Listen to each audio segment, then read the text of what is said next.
हमके छोड़ के नया साल में तू तो गइलू ससुराल में। हमके छोड़ के नया साल में तू तो गइलू ससुराल में। तू तो तनिको न सोचलू हो जियो तानी कौन हाल में। तू तो तनिको न सोचलू हो जियो तानी कौन हाल में। हमके छोड़ के नया साल में तू तो गइलू ससुराल में। हमके छोड़ के नया साल में तू तो गइलू ससुराल में।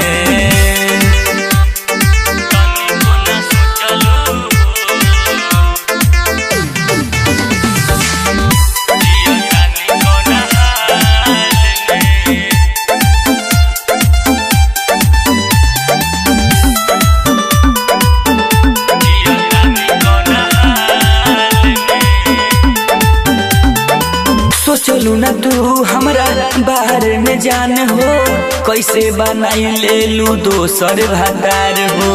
हमारा से बेसी उ तो कहियो न करी तुहरा से सोना उ प्यार हो। तुहरा से सोना उ प्यार हो। सोचलू न तू हमरा बाहर में जान हो कैसे बनाई ले लू दोसर भातार हो। हमारा से बेसी उ तो कहियो न करी तोहरा से सोना उ प्यार हो। शादी कइलू तत्काल में चली देलू ससुराल में। हमके छोड़ के नया साल में चली देलू ससुराल में। तू तो तनिको न सोचलू हो जिया तानी कौन हाल में।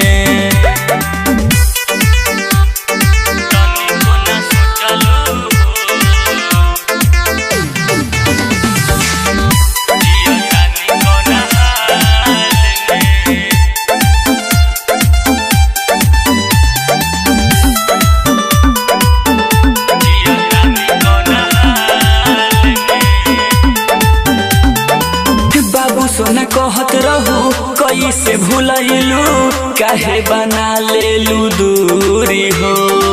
छोड़ी के भोला के मंजित लागे गइलू रहे काई है जरूरी हो।